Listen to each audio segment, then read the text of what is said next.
Olá pessoal, nesse vídeo, ainda falando da relação dos pagãos e cristãos no século II, agora eu vou falar do lado invertido. Eu falei no vídeo anterior da visão dos pagãos em relação aos cristãos, e aí temos uma visão bem negativa do Tácito, Suetônio e Plínio, e outras moderadas não tão negativas, como do Epiteto, do Galeno, do Marco Aurélio e do Luciano.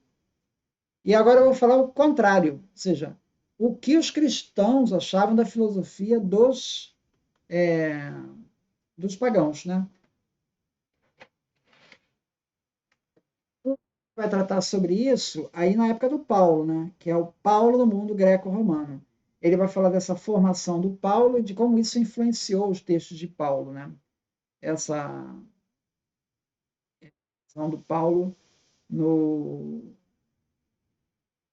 mundo, da filosofia grega nos textos de Paulo, né? A influência disso. Aqui eu vou estar usando o argumento do Hutunen, é o artigo do Hutunen que ele termina o artigo dele fazendo essa comparação. Então, eu vou estar baseando muito no texto dele, né?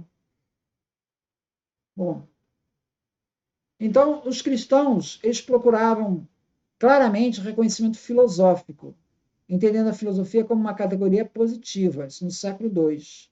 Esse é o argumento do Hutunen, tá?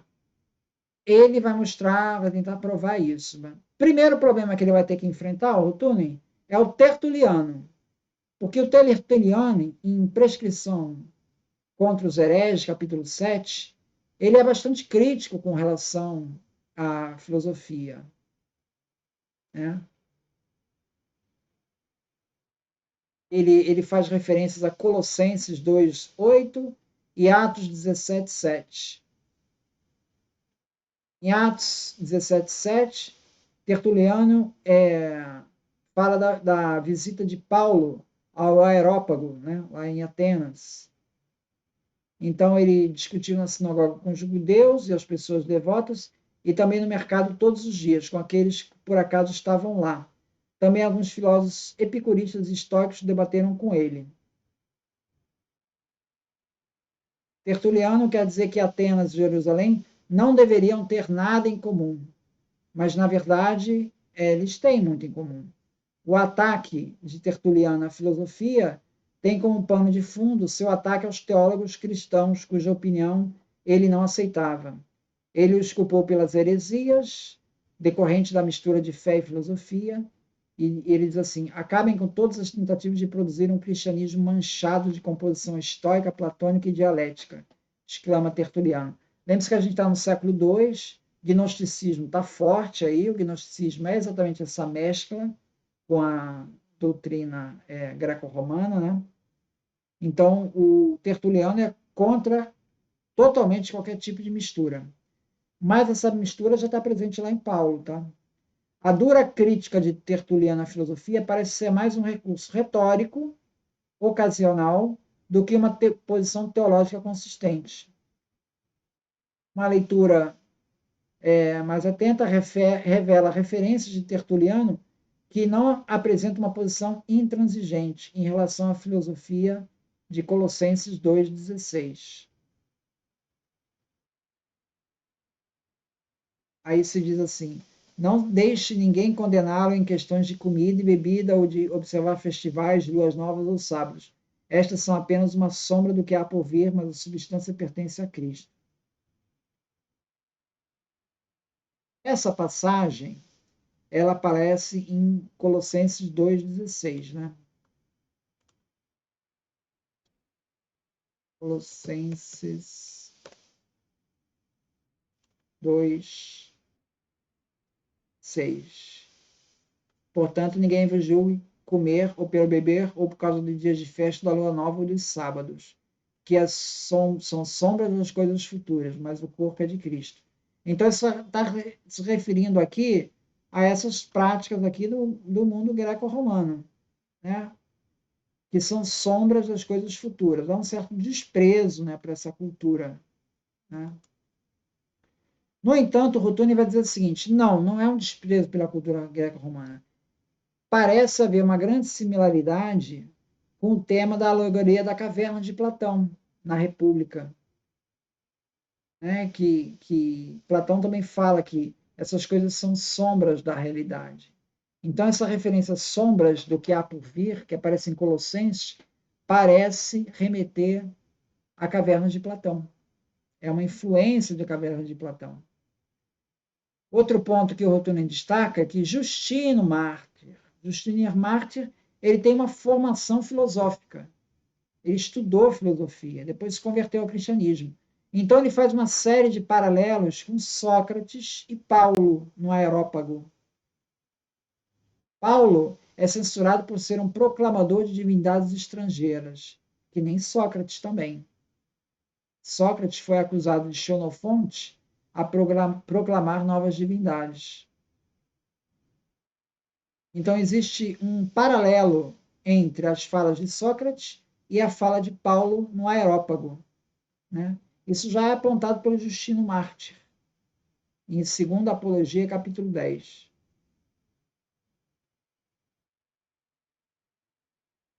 Outra referência aparece em Atos 17, capítulo 28.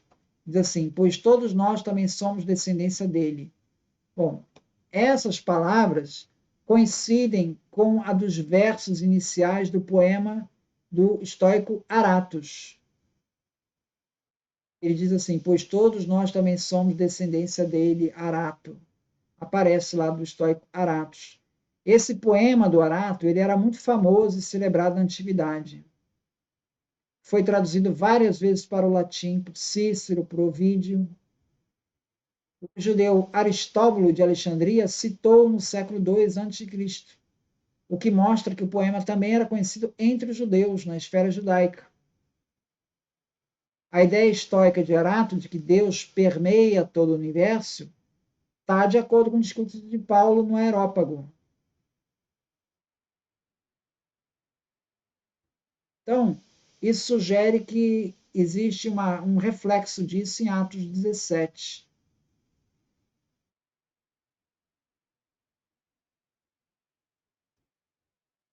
Então, essa imagem de Lucas, que ele fala de Paulo no Areópago, disputando com outros filósofos, né? Essa imagem ela não propaga uma tendência antifilosófica. Pelo contrário, é quase que um convite à filosofia, né? Está ali se colocando como uma filosofia mais verdadeira, que supera as outras. Então, veja, a perspectiva antifilosófica de Tertuliano, que diz para não se misturar ali com a filosofia grega, né, ela parece ser uma postura do Tertuliano, mas você não nota isso aqui nos textos de Justino e nos textos do próprio Paulo. Tá? Paulo também parece absorver essa filosofia greco-romana quando cita, ao que tudo indica, Arato.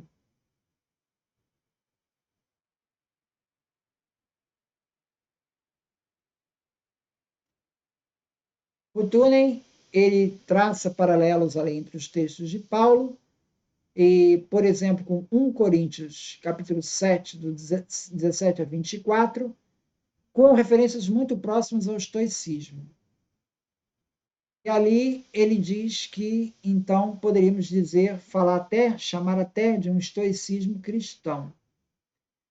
Então, nenhum dos textos citados, seja lá em Atos capítulo 17, 1 Coríntios capítulo 7, ou no Colossenses capítulo 2, tá?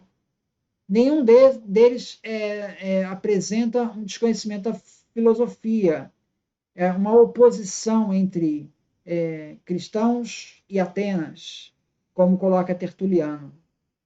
Na verdade, nessas passagens há claramente elementos filosóficos, assim como também em outros textos. Enfim, que claramente, e no caso de 1 Coríntios 7, claramente usa a filosofia estoica como parte natural da argumentação.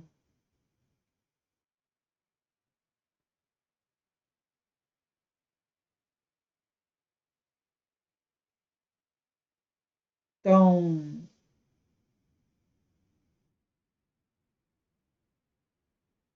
segundo Rutunen, essa conversão de Justino ao cristianismo não foi nenhuma mudança abrupta, da filosofia para a religião.